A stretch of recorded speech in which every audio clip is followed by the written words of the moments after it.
Imagine being chased by a pack of lions. Imagine you're at a concert and your favourite band's up on stage playing, and they start calling people up, and they point in your general direction, and you go, "Me? Who, me?" And they go, "Ooh, no. Person behind you." Imagine tripping and falling over. Imagine you're on a bus, and you're just travelling, and you fall asleep. You wake up after some time and look around. You're at the bus depot. The bus driver turns around, says to you, "Wow, you've been asleep for a while." And you groggily go, "Where am I?" The bus driver says, "Mount Druitt." Today we'll be looking at imagines. What's an imagine? It's basically a fan fiction. Well, it makes my skin crawl, but some people like this stuff. I don't know why. Let's see. Oh, the first one, David Dobrik. Everyone hates David Dobrik, right? So let's try that one. When I walked out, David looked at me up and down and smiled. "You look beautiful, princess." Stop it, David. Stop it. I just chucked something on, okay? He said this giving me a peck on the lips. "Whoa, buddy, take me to dinner first. Holy cow. You're still not going to tell me where we're going, huh?" I said, looking at him. "Like I said, it's a surprise." I'm telling you, he's taking me to the middle of a lake just so he can swing me around and smack me into an excavator. The bastard. Your surprises are always bad. Okay, it's got to be. I'm scared for my brain and eyes. When am I getting a car? I am your girlfriend. Oh man, I'm a woman? Nothing against him, but... We arrived at a park, and I looked at him confused. We both got out of the car, and he got something from the back seat. He held up a picnic basket and a blanket, and he made that cheesy smile I love so much. "Picnic!" I helped him get everything, and we walked to the park. "Here's a good spot," he said, setting the stuff down.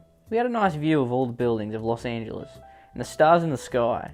Yes, I love looking at the buildings of Los Angeles. Wow, that's a beautiful skyline. I sighed and got a grape, and tossed it up and hit his forehead. I giggled and he looked at me. "That was a terrible throw." I imagine he says it with anger. "That was a terrible throw! I'm gonna smash your head against an excavator! I'm so angry! Gah!" "I can do it first try," I told him. "Alright, let's see," he said, taking a grape. He threw it up, and I caught it, and I raised my eyebrows at him. "Fuck you!" He said it with a darkness within his eyes.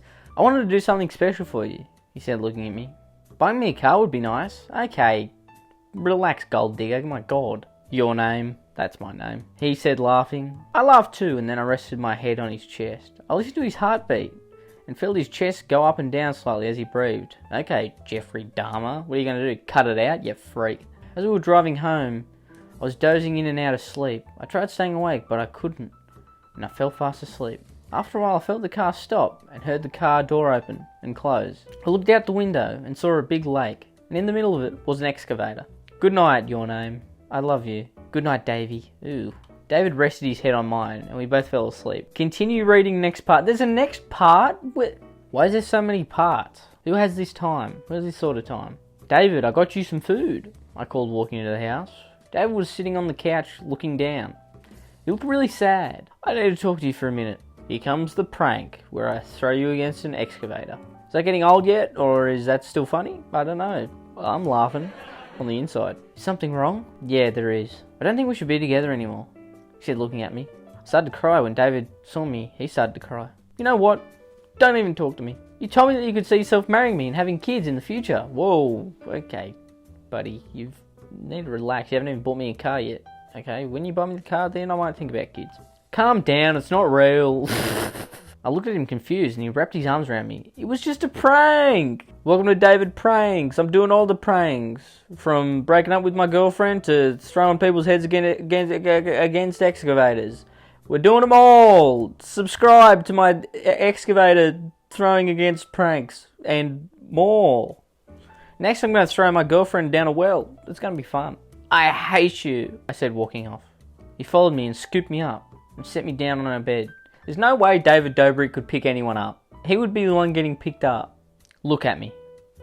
How come you were crying if it wasn't real? Seeing you cry breaks my heart. I really didn't want to do this to you, because I hate these kind of reactions, but Jason somehow talked me into it.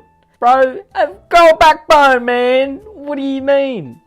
It wasn't even on camera, you're just doing it for the fucking fun of it? I swear if you ever do that to me again, I'm gonna stop talking to you. Whoa! Okay, big boots. Who's buying the cars in this relationship? Not you.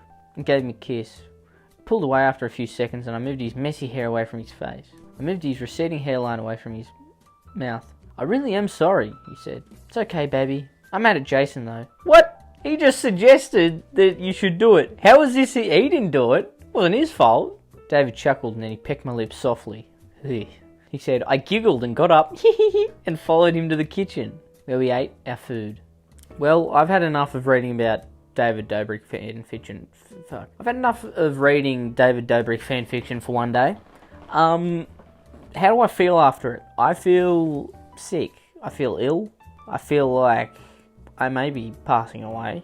That is all. Goodbye. Subscribe. Bye.